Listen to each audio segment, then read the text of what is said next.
this is another video about acceleration, and I'm going to talk about a lot of concepts here. Okay, so acceleration is basically how fast you change your velocity, not just your speed, because the direction has to be involved in this. So if you're going around the curve, you're accelerating, because your direction is changing, even though you might be going at a constant speed. Okay, so I'm going to do a couple of examples here, and then we're going to come up with a rule. Let's say I'm traveling to the right, which is positive. I'm going to consider right as positive at 2 meters per second. And then a couple of seconds later, I'm going to find myself going at 5 meters per second. And let's say I do that for 3 seconds. I'm just going to make it easy. Okay, so the acceleration here is just 5 minus 2 divided by 3. So it's basically going to be 1 meter per second, which means that every second, I'm picking up an extra meter, 1 meter per second. Now, the acceleration turns out to be positive here. So I'm traveling to the right, okay? And I'm speeding up the acceleration. So the velocity is to the right. The acceleration is also to the right because it's positive. And here I'm speeding up. So I'm going to look at all the cases, and then we're going to come up with a pattern. So let's just switch this around.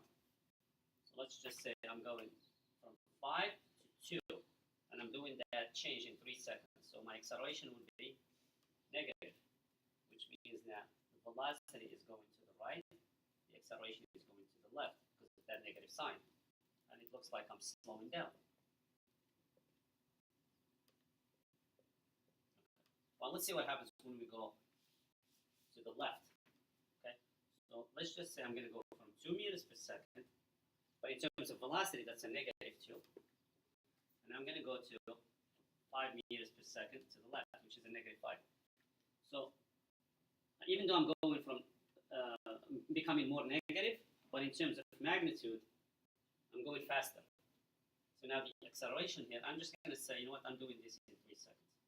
It's going to be negative 5 minus your initial velocity, which is negative 2, divided by 3 seconds. So your acceleration should be negative 5 plus 2 over 3, which is negative 1 meter per second per second. Basically what this means, it just means you're picking up an extra meter per second every second. It just happens that you are doing it in the negative direction. So here I think we're still speeding up. Okay? Your velocity is to the left because you're traveling to the left. And your acceleration is also to the left. Okay? Now let's look at the last case where we're going to go from 5 meters per second left, which is, as a velocity is negative 5. We're going to go to 2 to the left. And let's see what happens here. So these numbers here will change. So you have negative 2 minus negative 5. That's the definition of acceleration. So this is going to become 3 over 3, which is a positive 1.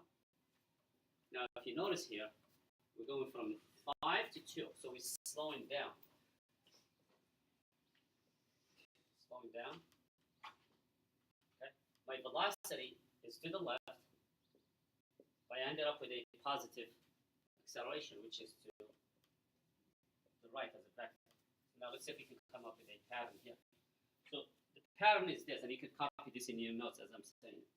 So when you're speeding up, and that's the first and the third case, your velocity vector and your acceleration vector are in the same direction.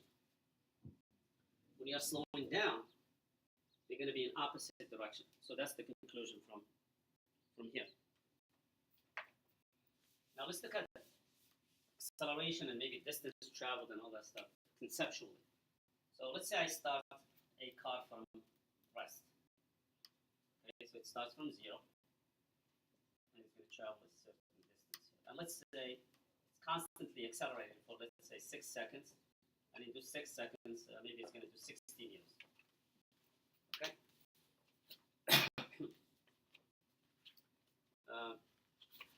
Question is, at 3 seconds, okay?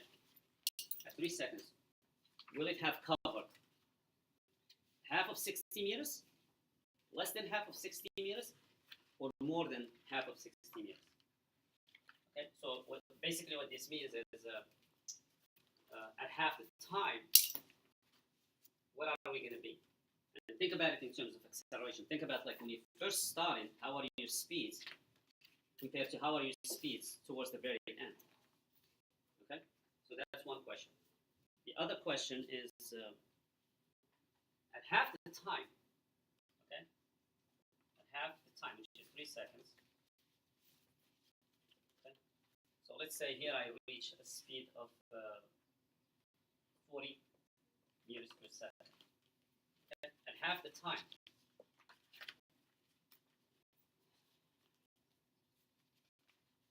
would you have traveled? What would be your speed? Be at 3 seconds. Is it going to be half of 40, less than half of 40, or more than half of 40? Okay? And think about how does the speed change in time if you maintain in a constant acceleration. Is that change linear, or is it changing? Okay?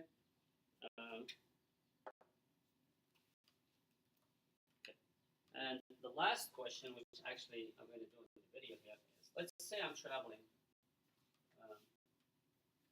Here I'm not going at 0, so let's say I'm going at 40 meters per second. Okay? And I'm doing this over a distance d. And I apply the brakes. And I'm able to stop within a certain, within a distance d. So I go from 40 to 0. And the distance is d. Okay. Now what will happen if instead of going at 40, I double that speed? Now I'm going at 80 meters per second. Obviously the distance has to be more, but how much more compared to d, assuming that all the other factors remain constant, meaning like the same, you decelerate at the same rate, you put your foot on the brake the same way, and the road conditions are the same. So you're going to go from 80 to 0. So this one we're going to do together. So for this one, I'm going to, since we don't mention time at all here, there's an equation in your formula sheet that says Vf squared is the initial velocity squared. I might have written this as Vi instead of Vl, plus 2a times the displacement. Now, in both cases, the Vf is 0. So here I'm going to just try to figure out the delta x. Delta x equals negative initial velocity squared over 2a, which is basically d in this case, because we're not changing direction. Okay? So that's in the first case. Now what happens if I double my speed? Which basically means case number 2. So the new d, I'm going to call it new d, is equal to negative. Now the VL is being doubled. So I'm going to have to put 2 times VL, but I have to put that in parentheses. Because I'm not doubling VL squared, I'm doubling VL and then squaring. There's a difference there. Divided by 2 times the acceleration. And we say the acceleration is the same. Okay? Now, if I take this 2 here out, and it's squared, so I think that you should see that it's a 4. And then everything else is left in there. Okay? So it looks like this here is just the old d, which is here basically. So if you double your speed, the distance to stop, assuming the same deceleration, will be 4 times what you had before. Now let's say you're going at 120 meters per second. Now you're tripling your speed. If you pay attention to it, you're going to have a 3 stuck in here. When you take it out, it becomes a 9. So there's a variation with respect to the square of the ratio of the 2 velocities. Okay? Now, if you don't like what I did here, you can try it this way. Okay? So this is the new d. I'm going to do the ratio of the new d to the old d. This is long. I don't like this, but if you get stuck, you can always go back to this. So it's going to be negative 4 v0 squared divided by 2a over the old one, which is negative vo squared over 2a. And you can start crossing things out. Make that positive. So the ratio is 4.